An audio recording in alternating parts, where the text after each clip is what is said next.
આપ સૌનું સ્વાગત છે. આજે આપણે ગુજરાતીTV.com પર સેવક માધવ જસાપરા દ્વારા લખાયેલ એક અદ્ભુત લેખ પર ઊંડાણપૂર્વક ચર્ચા કરવાના છીએ. આ લેખ શ્રી પ્રેમાનંદજી મહારાજના 23 જાન્યુઆરી 2026ના સત્સંગનો સાર છે. અને આ ચર્ચા શરૂ કરીએ એ પહેલા શ્રી રાધાવલ્લભ લાલની જય. શ્રી વૃંદાવન ધામની જય. આ ઉદ્ઘોષ સાથે જ મને લાગે છે કે વિષય માટે એકદમ સાચું વાતાવરણ બની ગયું છે. બિલકુલ. તો ચાલો આજના વિષયમાં સીધા જ ઊંડા ઉતરીએ. આ સત્સંગ પ્રશ્ન જવાબના રૂપમાં છે, જે ખૂબ જ રસપ્રદ છે. હા, અને પહેલો જ પ્રશ્ન બહુ આકર્ષક છે. અભિનવ યાદવજીનો. તેઓ પૂછે છે કે એવી કઈ તપસ્યા છે જેનાથી બધી રિદ્ધિ સિદ્ધિઓ મળી જાય? એટલું જ નહીં. હા, એથી પણ આગળ કે સૂર્ય પણ તેમના કહેવાથી ઉગે. આ તો મતલબ સત્તા અને શક્તિની ચરમસીમાની ઈચ્છા થઈ. ખરેખર. અને અહીં જ મહારાજજીનો જવાબ સમજવા જેવો છે. એ કોઈ ગુપ્ત મંત્ર નથી આપતા. તો શું કહે છે? તેઓ સીધા એ વિચારના મૂળ પર જ પ્રહાર કરે છે. કહે છે કે ભાઈ, સૃષ્ટિના ક્રમને કોઈ નથી બદલી શકતું. મોટા મોટા બ્રહ્મર્ષિઓ પણ નહીં. એમને કોઈ ઉદાહરણ આપીએ છીએ? હા, બહુ સચોટ ઉદાહરણ આપ્યું. વિશ્વામિત્રજીનું. તેમણે નવું સ્વર્ગ બનાવવાનો પ્રયત્ન કર્યો, ખબર છે? હા, ત્રિશંકુ માટે. અને પરિણામ શું આવ્યું? ત્રિશંકુ આજે પણ અધવચ્ચે લટકેલા છે. સાચી વાત. એટલે એમનો સંદેશ સ્પષ્ટ છે. ભગવાન બનવાનો પ્રયત્ન ન કરો. તો પછી શું કરવું? ભગવાનના દાસ બનો. એટલે જ એમણે રમૂજમાં કહ્યું, અડધો કલાક નામ જપ કરીને સૂર્ય રોકવા નીકળ્યા છો. આ ગંભીર વિષયને કેટલો હળવો બનાવી દીધો. બસ એ જ સાચો માર્ગ છે. રાધા રાધા નામ જપ, સદાચાર અને શરણાગતિ. સિદ્ધિઓ પાછળ ભાગવાનો નહીં. એટલે કે જો શક્તિ મેળવવી એ ખોટો રસ્તો છે અને શરણાગતિ સાચો, તો સ્વાભાવિક પ્રશ્ન એ થાય કે શરણાગતિ કોની કરવી? બરાબર. અને અહીંથી જ વાત આવે છે ગુરુની. હા, ગુરુ શિષ્ય સંબંધની. અને આના પર પણ બે બહુ મહત્વના પ્રશ્નો છે. સંતોષજી પૂછે છે કે ગુરુ અપરાધ શું છે? અને એની સાથે જ કેશવ શર્માજીનો પ્રશ્ન જોડાયેલો છે. કયો? કે શિષ્યના પાપ ગુરુએ ભોગવવા પડે છે. આ બંને પ્રશ્ન જુઓ, આ સંબંધની ગંભીરતા બતાવે છે. તો પહેલા ગુરુ અપરાધની વાત કરીએ. મહારાજજી એને કેવી રીતે સમજાવે છે? જુઓ, તેઓ 3 મુખ્ય બાબતો પર ભાર મૂકે છે. પહેલું, ગુરુની આજ્ઞાનું ઉલ્લંઘન. બીજું, એમની નિંદા કરવી કે સાંભળવી. અને ત્રીજું? અને ત્રીજું, જે સૌથી સૂક્ષ્મ પણ સૌથી ખતરનાક છે, ગુરુમાં દોષ જોવા, એમને એક સામાન્ય મનુષ્ય સમજવા. ઓહ! આ અપરાધ. એ કહે છે કે કરેલા કરાવેલા ભજનના પુણ્યને પણ નષ્ટ કરી દે છે. પણ આ તો બહુ અઘરું છે. ગુરુમાં પરબ્રહ્મની બુદ્ધિ રાખવી એ કઈ રીતે શક્ય બને? જો ગુરુ કોઈ ભૂલ કરે જે માણસ તરીકે શક્ય છે તો? બહુ સાચો પ્રશ્ન છે. અને આ જ તો ખરી કસોટી છે. ઉપાય એ નથી કે ગુરુ ભૂલ નહીં કરે એમ માની લેવું. તો પછી? ઉપાય એ છે કે શિષ્યની દ્રષ્ટિ ગુરુના ભૌતિક શરીર પર નહીં, પણ તેમના દ્વારા મળતા જ્ઞાન પર, એ ગુરુ તત્વ પર કેન્દ્રિત હોવી જોઈએ. અચ્છા. ગુરુમાં દોષ જોવાથી નુકસાન કોને થાય? શિષ્યને જ. આ શ્રદ્ધા ગુરુ માટે નહીં, શિષ્યના પોતાના કલ્યાણ માટે જરૂરી છે. બરાબર. અને આ જ વાત બીજા પ્રશ્ન સાથે જોડાય છે. શિષ્યના કર્મોની ગુરુ પર શું અસર થાય છે? હા, અને આ વાત આ સંબંધને એકદમ અલગ જ સ્તર પર લઈ જાય છે. મહારાજજી કહે છે કે શાસ્ત્રીય સિદ્ધાંત મુજબ શિષ્યના પાપ ગુરુને શારીરિક કષ્ટ રૂપે ભોગવવા પડે છે. શું વાત કરો છો? એટલે શિષ્યનું આધ્યાત્મિક સ્વાસ્થ્ય સીધું ગુરુના ભૌતિક સ્વાસ્થ્ય સાથે જોડાયેલું છે? બિલકુલ. આ તો બહુ મોટી નૈતિક જવાબદારી કહેવાય. ખરેખર. મહારાજજીનો પ્રશ્ન તો સીધો હૃદયમાં વાગે એવો છે. એ પૂછે છે કે જે ગુરુએ તમને મંત્ર આપ્યો, તમારો હાથ પકડ્યો, શું તમે એમને ભેટમાં દુઃખ આપવા માંગો છો? આ સાંભળ્યા પછી તો કોઈ દલીલને સ્થાન જ નથી રહેતું. છે જ નહીં. એટલે જો શિષ્ય સાચો જપ કરે, સદાચારનું પાલન કરે, તો ગુરુને સુખ મળે. આ સંબંધ એક તરફી નથી, એક પવિત્ર ભાગીદારી છે. આ સંબંધની ગહેનતા સમજ્યા પછી હવે આપણે લક્ષ્ય તરફ આગળ વધીએ. ગુરુ માર્ગદર્શક છે તો લક્ષ્ય ભગવાન છે. મંગેશજીનો પ્રશ્ન આ લક્ષ્યના સ્વરૂપને જ સ્પર્શે છે. એ પૂછે છે કે શું ભગવાન આજે પણ ભક્તોની સેવા કરવા પૃથ્વી પર આવે છે?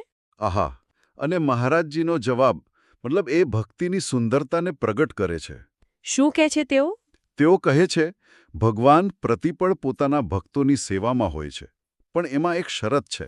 કઈ શરત? તેઓ વેશ છુપાવીને આવે છે, પોતાની ઓળખ જાહેર નથી કરતા. ઓ આને સમજાવવા માટે તેમણે સંત એકનાથજીનું અદ્ભુત દૃષ્ટાંત આપ્યું.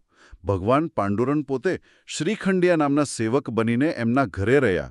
વર્ષો સુધી? હા, વર્ષો સુધી પાણી ભરતા રહ્યા, વાસણ માંજતા રહ્યા. આ વાત તો વિચારવા જેવી છે. એનો અર્થ એ કે આપણા જીવનમાં આવતી કોઈ સામાન્ય વ્યક્તિ જે આપણી મદદ કરતી હોય એ પણ ભગવાનનું સ્વરૂપ હોઈ શકે છે અને આપણે એને ઓળખી પણ ન શકીએ. આ તો આસપાસના દરેક વ્યક્તિને જોવાનો દૃષ્ટિકોણ જ બદલી નાખે છે. એ જ તો ભક્તિ માર્ગની ખૂબી છે. ભગવાન દીનહીન બનીને આવે છે અને ભક્તની સેવા કરીને પોતાને ધન્ય માને છે. તો પછી રિયાજીનો પ્રશ્ન અહીં બરાબર બંધ બેસે છે. કરો પ્રશ્ન. કે જો ભગવાન છુપાવેશમાં હોય તો આપણે ભગવાન સાથેનો આપણો સાચો સંબંધ કેવી રીતે ઓળખવો? આપણે તેમના દાસ છીએ, સખા છીએ કે બીજું કંઈ? અને જવાબ ખબર છે ફરીથી ક્યાં આવીને અટકે છે? ક્યાં? ગુરુ કૃપા પર. અચ્છા, ફરીથી ગુરુ પર. હા, મહારાજજી સ્પષ્ટ કહે છે કે આ સંબંધ કોઈ પુસ્તકો વાંચીને નક્કી નથી થતો. એ ગુરુ દ્વારા મળેલા મંત્ર અને ઉપાસનાથી જ ધીરે ધીરે હૃદયમાં જાગૃત થાય છે. આ સ્વશોધની નહીં, પણ ગુરુ કૃપાથી થતી અનુભૂતિની યાત્રા છે. બરાબર. તો આપણે શક્તિના મોહથી શરૂ કરીને ગુરુની શરણાગતિ અને ભગવાનના સેવાભાવી સ્વરૂપ સુધી પહોંચ્યા. પણ હવે સૌથી મહત્વનો મુદ્દો. કયો? આ બધી વાતોને રોજિંદા જીવનમાં કેવી રીતે ઉતારવી? હા, વ્યવહારુ પાસો. બરાબર. અને કૃષ્ણ ગોયલનો પ્રશ્ન આ જ વાસ્તવિકતાને સ્પર્શે છે. ભગવત પ્રાપ્તિનો ઉત્સાહ શરૂઆતમાં તો ખૂબ હોય, પણ પછી ઓછો કેમ થઈ જાય છે? મહારાજજી અહીં કોઈ રહસ્યમય કારણ નથી આપતા. એકદમ વ્યવહારુ મનોવૈજ્ઞાનિક નિદાન કરે છે. શું છે કારણ? કારણ છે વિષય ભોગોનું ચિંતન અને સેવન. એટલે કે જે સાંસારિક વસ્તુઓ આપણને નીચે ખેંચે છે તેના સંપર્કમાં રહેવું. જેમ કે મોબાઈલ પર ગંદા દ્રશ્યો જોવા કે નકામી વાતો સાંભળવી. એમનું કહેવું છે કે જ્યારે મનરૂપી વાસણમાં આવો કચરો ભરાયેલો હોય ત્યારે તેમાં ભક્તિનું અમૃત કઈ રીતે ટકે? તો આ એક પ્રકારની આધ્યાત્મિક સ્વચ્છતા જેવું. બરાબર, એ જ શબ્દ, આધ્યાત્મિક સ્વચ્છતા. જેમ શરીરને સ્વચ્છ રાખવા રોજ સ્નાન કરીએ છીએ તેમ મનને પણ શુદ્ધ રાખવું પડે.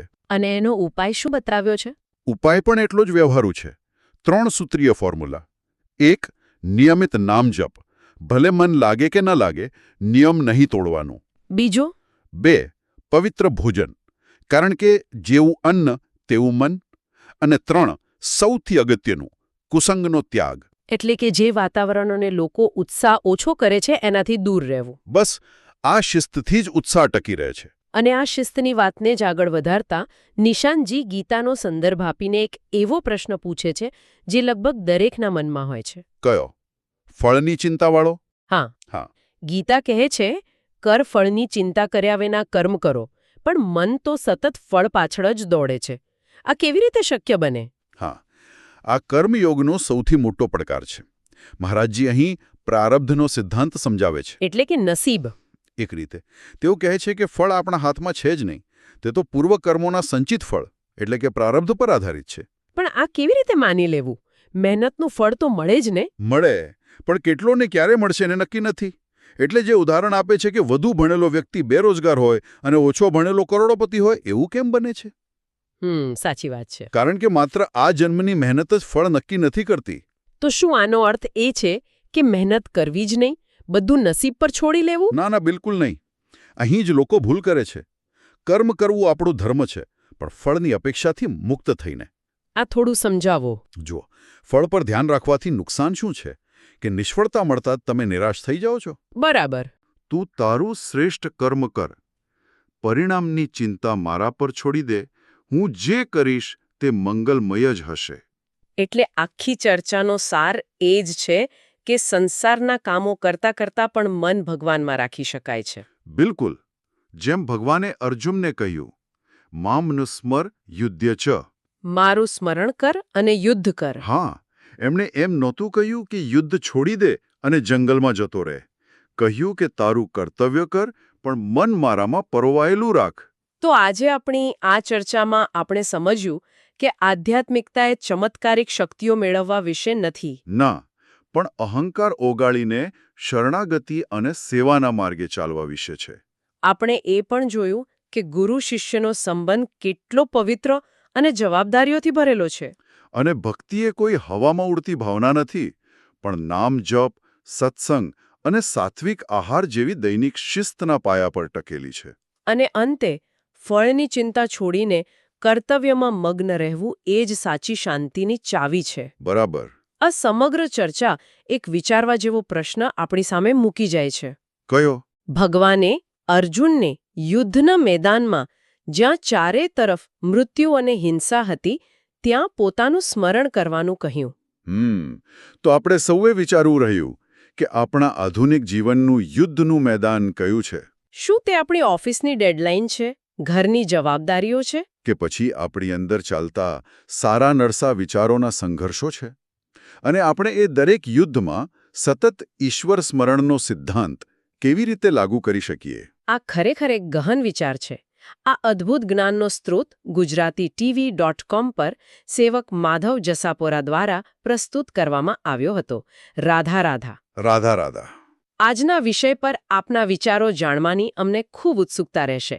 આપ કોમેન્ટ બોક્સમાં જણાવી શકો છો અને જો આ ચર્ચા ગમી હોય તો આપના મિત્રો સુધી પહોંચાડવામાં અમારી મદદ કરશો. અને અમારી ચેનલને લાઇક, શેર અને સબસ્ક્રાઇબ કરવાનું ચૂકશો નહીં.